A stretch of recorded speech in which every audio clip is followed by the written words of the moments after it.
If you'll open up to Exodus chapter 2. Exodus chapter 2. How many of you saw that one coming? Exodus chapter 2. You'll never guess what we're doing in a couple of weeks. Exodus chapter 3. Don't make this complicated. You know, some people always come up to me and they'll be like, I don't know how to study the Bible and stuff like that. Boy, don't make it complicated, you know. It's real easy. We're doing chapter 3 next, okay? It's real easy. Chapter 2, verses 1 through 25. The title of the message today is Don't Be Fooled. How easily are you fooled? Boy, it don't take much, does it, AJ? Nope. It don't take too much at all for me either. Have you ever seen a duck swim across the surface of the water? It looks so graceful, peaceful. Well, that duck just doesn't have a problem in the world. What's true about what's underneath the surface, though? Boy, those feet are just crazy. Don't be fooled. Have you ever seen a tapestry, maybe a quilt of some kind, and the front side of it looks awesome, immaculate. These designs that these craftsmen can put into this woven thing looks just awesome. You know what happens when you turn that thing around?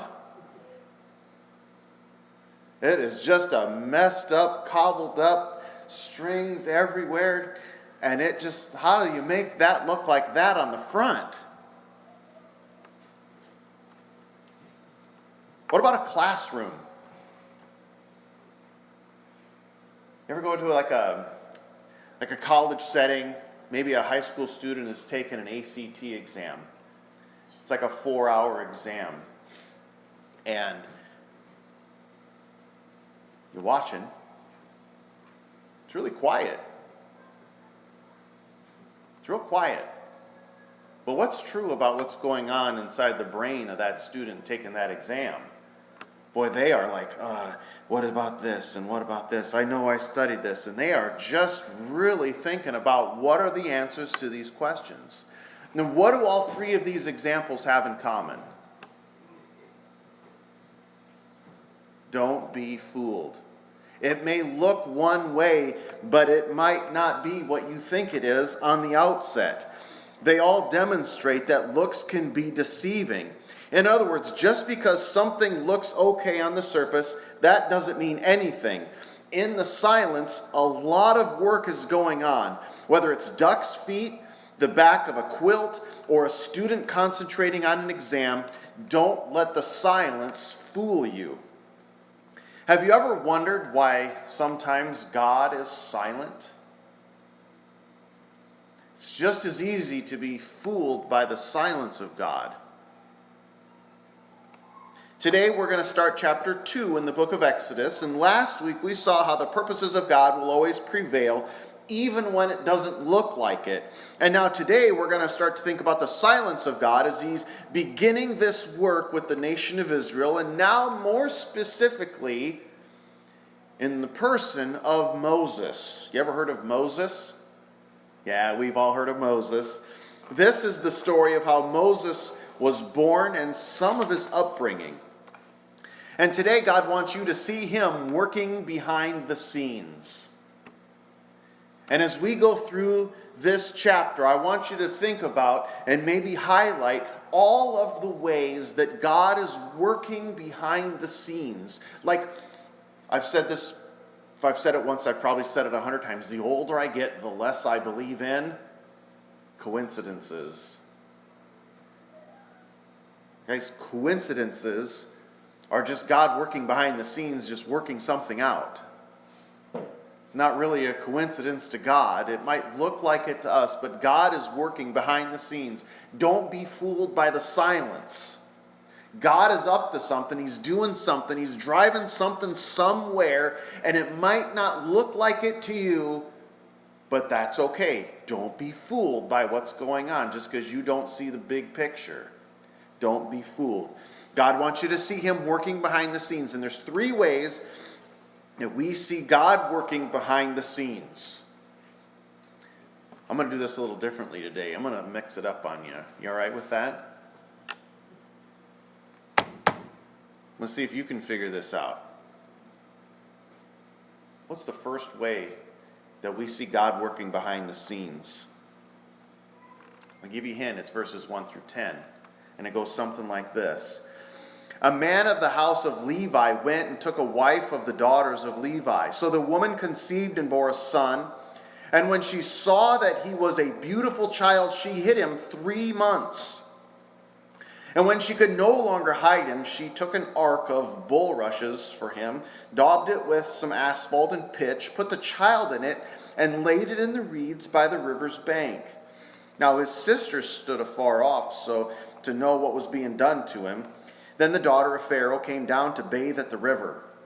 Her maidens walked along the riverside, and when she saw the ark among the reeds, she sent her maid to go get it. And when she opened it, she saw the child, and behold, the baby wept. So she had compassion on him and said, "This is one of the Hebrews' children." Then his sister said to Pharaoh's daughter, "Shall I go and call a nurse for you from the Hebrew women, that she may nurse the child for you?" And Pharaoh's daughter said to her, "Go." So the maiden went and called the child's mother. Then Pharaoh's daughter said to her, "Take this child away and nurse him for me, and I will give you your wages." So the woman took the child and nursed him. And the child grew, and she brought him to Pharaoh's daughter, and he became her son. So she called his name Moses, because I drew him out of the water. What's the first way that we see God working behind the scenes in these verses? We see God's providence through faith. Did you catch all of those coincidences? I think I lost count, honestly, of how many ways God is working behind the scenes to effectuate something in the life, in this case of Moses. How many coincidences needed to happen for whatever happened to happen? Did you catch them all? I don't know if I can draw them all out of here, if I can borrow a phrase. Did you catch that? Because Moses' name is to draw out, and I'm going to try to draw out of here all the coincidences. Thank you. So we have of the house of Levi. Now, who are the Levites, by the way? What is going to be their job as far as the nation of Israel is concerned? They have a very specific role. The priests. Who said that? AJ. 10 points for AJ. Welcome to church where the points mean nothing, but I'm going to hand them out anyway. So the Levites are the priests. That's their role. That's their job. They may or may not know it yet, but that's what they're going to do, or they're the priests. And so of the tribe of Levi, which means, by the way, that Moses is of the tribe of Levi, a priestly line. I don't know if that's going to mean anything today, but it is what it is. The woman conceived and bore a son. What do we know about what happens when a son is born at this time? From last week. They're supposed to get killed. I wonder what was going through her mind when she realized that she had a son. I can't even imagine what that would be like to have that floating in the back of my mind. If I bear a... I mean, they didn't have ultrasounds and stuff back then, guys. She had no idea what she was going to have, okay? Some of us like to know, and we paint our rooms a certain color for the nursery because we think we're having a boy, and it actually ends up being a girl, and you got to go get all different clothes and stuff. You know anybody that's happened to? They didn't have anything like that, okay? Nothing like that. She was just as surprised as everybody else when a boy pops out. Uh-oh, a boy. Well, it's a good thing the Hebrew women have children before the midwives can get there. Remember that from last week? It's a good thing, because, boy, I don't know what would have happened to this baby. But that's what's supposed to happen. And she saw this was a beautiful child, and she hid him for 3 months. That's probably about as long as she could hide him. At about 3 months, he's probably starting to get a little louder. He probably needs to nurse more frequently. It's going to get more challenging. Apparently we're at some sort of a cutoff in her mind anyway, so when she could no longer hide him, for whatever that means, she built this little ark. She probably took Noah's instructions on how to build an ark. You guys come on, guys, work with me a little bit. So she built an ark and put baby Moses. Now, he wasn't Moses yet, by the way, probably. But puts her baby in this ark and just puts him in the river, just wondering what's going to happen. Is anything going to happen? Is he going to die? Is he going to drown? Is this thing going to capsize? Is a bird going to come and take him away? What's going to happen to this baby in this ark as it floats down the river? How long is it going to happen? Is it going to go over a waterfall? What's going to happen here? Who knows? But all of these things are falling into place like dominoes. It's almost as if God's been in control of this whole machine this entire time. And he's not done yet. Because what are the chances that the person that finds this baby in this ark is none other than the Pharaoh's daughter? Honestly, what are the chances? God is at work behind the scenes, making things happen. It might look really plain on the outside. Wow, Pharaoh's daughter finds this baby. That's really cool. But you know what? Behind the scenes, there is so much going on. Those ducks' feet are just flapping underneath the surface right now, as God effectuates this for the life of Moses. Oh, but it doesn't end there, does it? Not only does Pharaoh's daughter be the one that finds this baby, what were the chances that his sister, her sister's name, anybody? This is worth 20 points. You'll beat AJ by 2 times if you can figure out Moses' sister's name. Miriam. 20 points in the back row. Sorry, AJ. Miriam standing off to the side. It's almost as if she's kind of watching as this ark floats down the river. Miriam's watching. Where's it going? What's going to happen? I don't think it takes very long. I don't think it takes very long at all. And Pharaoh's daughter finds the baby in the ark. Miriam just happens to be there. And this Pharaoh's daughter says to Miriam, "This looks like a Hebrew baby." She's smart. It does look like a Hebrew baby. Now, I don't know how that is different from an Egyptian baby, but apparently it is. And she says to this little girl, why does she talk to this little girl? She's probably maybe, I don't know, 7, 8, 9, 10 years old. She's not 26. But apparently this girl is the perfect person to ask, hey, maybe she noticed that she was a Hebrew girl and she wanted somebody Hebrew to come and nurse the baby. Maybe. But God is the one orchestrating all of this to happen. Whatever reasons we come up with in our mind as to why this is happening the way that it's happening, God has orchestrated the whole thing from start to finish, guys. As we try to figure out, it's like we're trying to look at the back of it. No, just look at the front of it. Just look at the duck just swim. Don't worry about the feet underneath the surface. Just appreciate how smooth this is going. Sometimes we get all bogged down in the minutia of a lot of different things.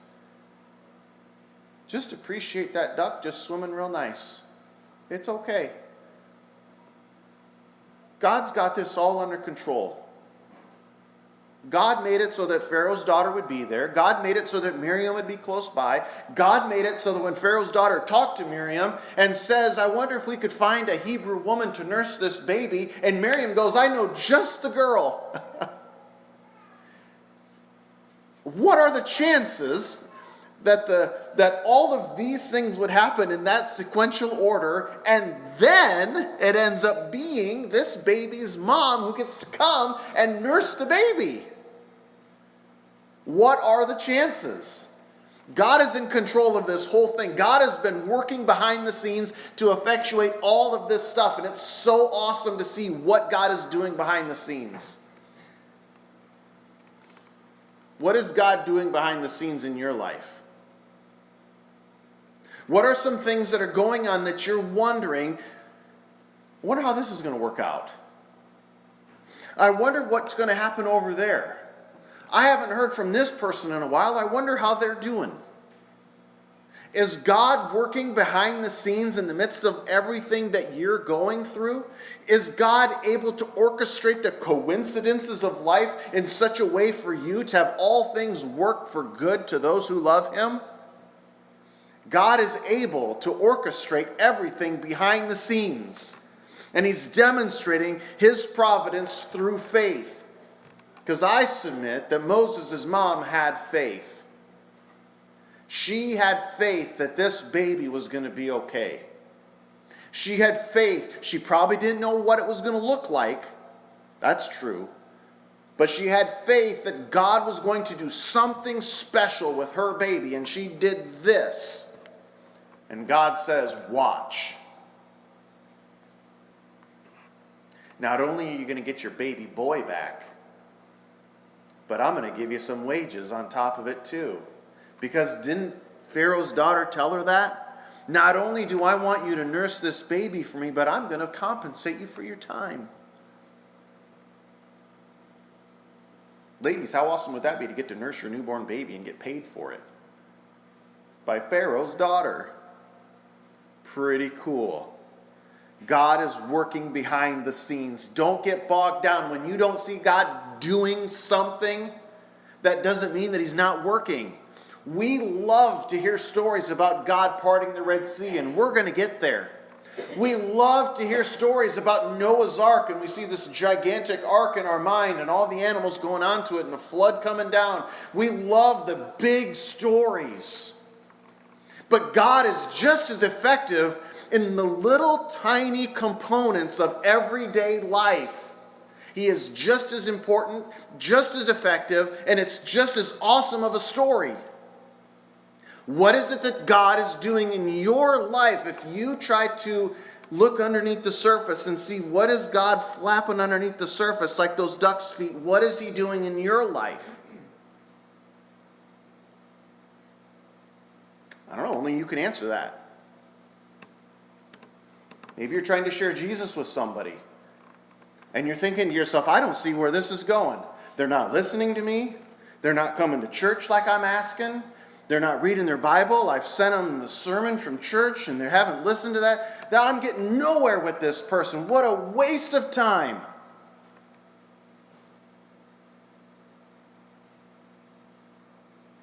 Are you the one trying to flap underneath the surface?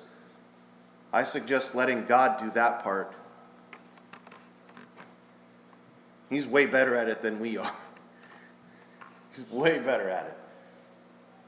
Your job is to just share the message and let God take care of the results. Moses' mom didn't know what was going to happen. She just put him in the ark and said, God is yours. And she ended up getting him back with wages. And he ends up being Moses. We're still talking about Moses 3,000 years later. I doubt they talk about me 3,000 years from now. I would. AJ might. 10 more points for AJ for that one. So that's the first way we see God working behind the scenes, His providence through faith. The next way we're going to see God working behind the scenes is verses 11 through 22. Now, I may not read all of these verses for time's sake, but God's preparation through fights and flocks. So Moses has grown up. He's living in the household of the Pharaoh. And he sees in verse 11 an Egyptian beating a Hebrew, one of his brethren. And he doesn't like it. I don't know if he feels betrayed. I don't know if he feels like he needs to intervene. Maybe this is the start of him feeling like he's got to rescue people. He's got to fix stuff. You know anybody that just has to just jump in no matter what it is and they just have to fix it? They're just Mr. Fix-Its. Maybe this is what Moses is feeling right now. He sees this injustice of this Egyptian beating up a Hebrew, and he feels like he's got to come in and do something about it. So he looks this way and he looks that way, and when he saw no one, he killed the Egyptian, hid him in the sand. He escalates that. He took it from a beating to a killing. And the word does mean killing. He killed him. Not in self-defense, because the Bible allows for self-defense. The Bible, I hate to say the word allows, but killing in war doesn't count. When it says thou shalt not kill, self-defense and war don't apply according to the Bible. Moses, my bud, this does count, okay? Moses violated thou shalt not kill. Have you violated anything, by the way, in those 10 commandments? And you feel like you're no longer suitable for service and you're bogged down and the guilt overruns and these sorts of things. Moses killed a man. And God uses him in a pretty miraculous way for a long time. In fact, we're still talking about him. And he killed a man. What have you done that disqualifies you? Nothing. Nothing. You have done nothing to disqualify yourself. Moses killed a man. In fact, he knew what he was doing was wrong. He knew it. How do I know that he knew it? You know, when you're about to do something bad, or maybe when you're a kid and you know there's cookies in the cookie jar, and you already had your cookie, but you want another one.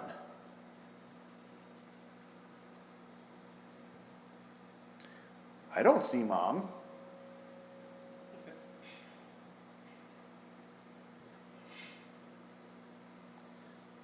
The coast is clear. It's time for another cookie. What did Moses do? He looks and he looks. The coast is clear. And pow! He kills the man. Is that okay? God is preparing Moses, even in the midst of this setback, however you want to think of this. God is preparing Moses. He's working behind the scenes. He allows this interaction to happen because now it's going to come back to bite him. You ever do anything that comes back to bite you? You said something and you're like, oh, I probably shouldn't have said that. Now you feel about yay big or something like that. Maybe you went somewhere and you're like, that probably wasn't a good idea. You said something, that probably wasn't a good idea. You know, you can't put the words back in your mouth. And now you feel about this big. You know, if you're really smart, you're going to allow God to use that as a teaching tool in your life. And you're not going to say that again. You're going to choose your words more carefully next time. Maybe you're going to temper what you say. Maybe you came off a little crass. Maybe you came off as a jerk. Maybe what you said wasn't wrong, but you could probably do that better. Do you allow God to use those things as teaching scenarios in your life? Moses is going to get bit by this one. Because now he's going to see two Hebrews fighting in verse 13. And he says to the one who was wrong, why are you striking your companion? And he gets told, who made you a prince and a judge over us? Do you intend to kill me as you killed the Egyptian? I didn't think Mama saw me take the cookie out of the jar. Where are there cameras around here? Maybe there was some CCTV somewhere in the sand that got Moses and they was watching the video back the next day. No, there's no CCTV at this time, guys. But somehow they knew, somehow they figured it out. There was an eagle eye somewhere, and they realized this, and they called him out on it. And he didn't like it. So Moses feared and said, surely this thing is known. And God's going to use this as an opportunity to drive him. He's about 40 years old at this time, by the way. That's the first 40 years of his life. He's brought up, he's doing his thing, and now this happens. And now for the next 40 years, he's going to go down to Midian. He's going to meet his wife, his father-in-law. And for the next 40 years, what is Moses going to do? He's going to learn how to tend sheep. God has to use a situation like this to prepare Moses for what the last 40 years is going to bring him. Now, Moses doesn't know this yet. And if this is your first time reading Exodus, neither do you.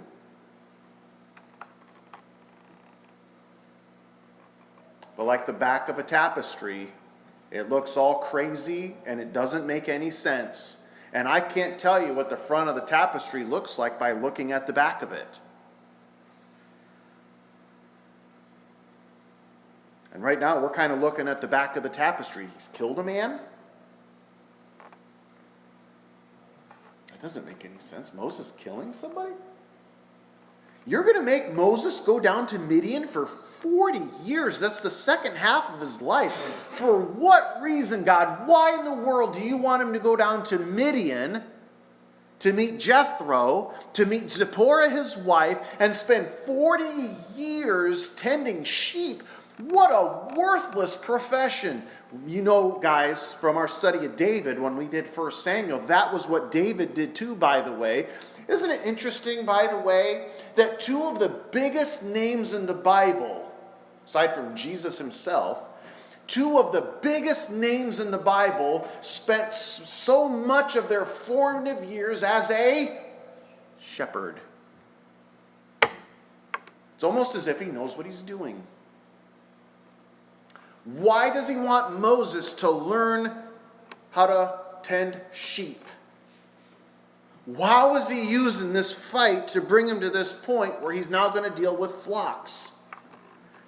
God's preparation through fights and flocks. God's providence through faith. We are seeing God working behind the scenes. Notice there's nothing audible so far. Now, when we get to chapter 3, we're going to hear an audible voice of God, and we can't wait for that. But nothing so far. Nothing. We're just looking at the back of the tapestry, and it looks crazy. I don't know what the front of the tapestry is going to look like when it's all done. As I'm reading chapter 2, all I know is this dude, his mom must have had some measure of faith, and that's great.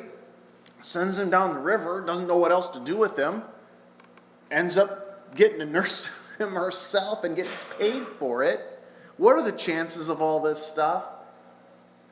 And for 40 years he grows up in the court of the Pharaoh, learns Egyptian, has a great opportunity, very learned in all these sorts of things. And then for the next 40 years he's going to tend sheep. Well, I tell you what, the back of this tapestry looks crazy. What do you suppose the front of the tapestry is going to end up looking like? Some of us right now are just looking at the backs of our tapestries. It looks crazy. Looks disorganized. Can't make no sense of it. What in the world is God doing with us? And why does it look so disjointed? Stop looking at the back. Start looking at the front. What is it that God is doing? Where is God driving Moses? What is God's purpose with Moses? As we continue to study Exodus, we're going to see more clearly what the front of the tapestry looks like. As we see him working behind the scenes.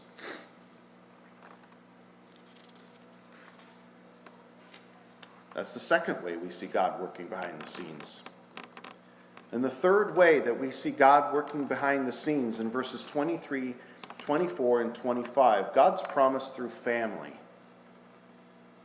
So we've seen God's providence through faith, verses 1 through 10. And then in verses 11 through 22, God's preparation through fights and flocks. And now in verses 23 through 25, God's promise through family. Now it happened in the process of time that the king of Egypt died. Then the children of Israel groaned because of the bondage, and they cried out, and their cry came up to God because of their bondage. So God, hearing their groaning, God remembered his covenant with Abraham, with Isaac, and with Jacob. And God looked upon the children of Israel, and God acknowledged them. God's promise through family. From what family does Moses come from? the line of Abraham, Isaac, and Jacob, that family. And when the people of Israel are crying out, and they started crying out in chapter 1, and we realize why it is that they're crying out. We understand their plight. We understand their problem. We know what's going on with them and how heavy this burden has become on them through the hands of the Egyptians. And God is remembering the promise that he made to Abraham, Isaac, and Jacob. And what I think is really cool, God has been starting to answer this prayer long before these problems reached his ear.